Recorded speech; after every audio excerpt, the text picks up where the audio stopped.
আমি শুয়ে শুয়ে ফেসবুকিং করছি, তখন কাজের বেটি জড়িয়ে এসে আমার পায়ে সালাম করা শুরু করলো।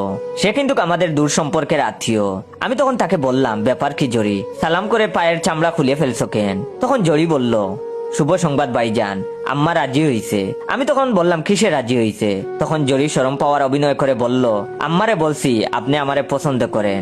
আমি তখন এক লাফে বিছানা ছেড়ে নেমে পড়লাম। রিয়ার সাথে আমার প্রেম, সে আমার খালাতো বোন। মা কিছুতেই রিয়াকে মেনে নেবে না। গতকাল রাতে মা আমাকে ডেকে পাঠালেন। গিয়ে দেখি মা জরির সাথে গল্প করছে। তখন মা বললেন, হয় রিয়া না হয় আমি, একজনকে তোকে বেছে নিতে হবে। কাকে চাস তুই? রাস্তার একটা ফকিন্নি বিয়ে করে আন, তাও আমি মেনে নেব। তবুও রিয়া নয়। রিয়ার সাথে তোর সম্পর্ক হলে আমি গলায় দড়ি দেব। সাথে সাথে আমি রিয়াকে ফোন দিয়ে বললাম, জামাই চাও না খালা চাও? রিয়া তখন অবাক হয়ে বলল, মানে কি? আমি তখন বললাম, মা বলছে তোমার সাথে বিয়ে হলে গলায় দড়ি দেবে। তখন রিয়া বলল, মা চাও না প্রেমিকা চাও? আমি তখন অবাক হয়ে বললাম, মানে কি? তখন রিয়া বলল, তোমার সাথে বিয়ে না হলে আমি গলায় দড়ি দেব। মানকা চিপার উপর আরো যদি কোনো চিপা থাকে, আমি সেখানে পড়ে গেলাম।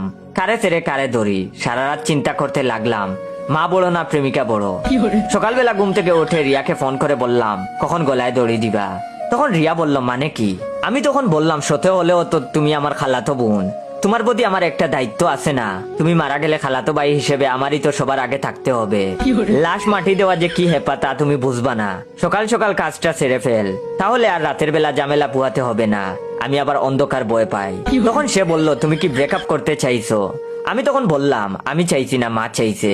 তখন সে বলল, থাক তোর মাকে নিয়ে, তোর মতো হারামজাদা আমি জীবনেও দেখি নাই। তোর মায়ের আঁচলের তলায় লুকিয়ে থাক, শালা মায়ের কথায় প্রেম করতে এসেছে, প্রতিকা খেয়ে মরে যা হারামি।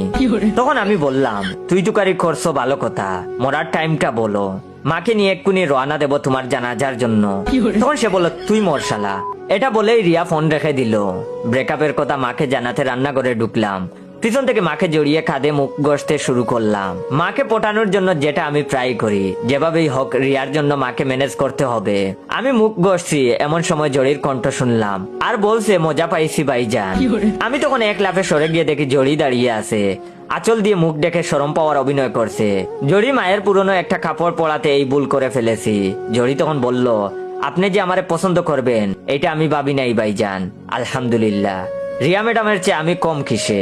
আমি তখন এক দৌড়ে রুমে পালিয়ে এলাম। এরপর থেকে জড়ি আমার অতি যত্ন করছে। ঘন ঘন আমার ঘরে আসছে, আমাকে দেখলেই হাসছে, আর মা মুখ কালো করে বসে আছে। আমি তখন ঝামেলা থেকে বাঁচার জন্য কাউকে কিছু না বলে কক্সবাজার চলে গেলাম।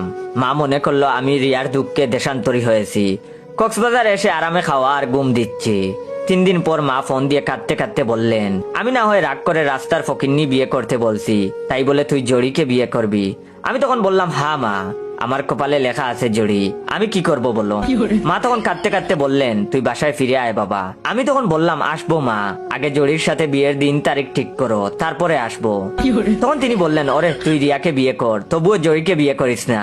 আমি তখন বললাম, না মা, তুমি রিয়াকে পছন্দ করো না, আমি জড়িকেই বিয়ে করব। বলেই ফোনটা কেটে দিলাম। তার 2 ঘন্টা পর রিয়ার ফোন, এই গাদা, তোমার না আমার জানাজায় আসার কথা। আমি তখন বললাম, তুমি কখন মরলা? আশ্চর্য, আমাকে জানিয়ে মরবা না? তখন সে বলল, এখনো মরি নাই, খালা আমাদের বাসায় এসেছে আমাদের 2 জনকে একসাথে মারার জন্য। তুমি কি আমার সাথে মরতে চাও? আমি তখন ফোন কেটে দিলাম। তারপর দ্রুত ব্যাগ গুছাতে শুরু করলাম।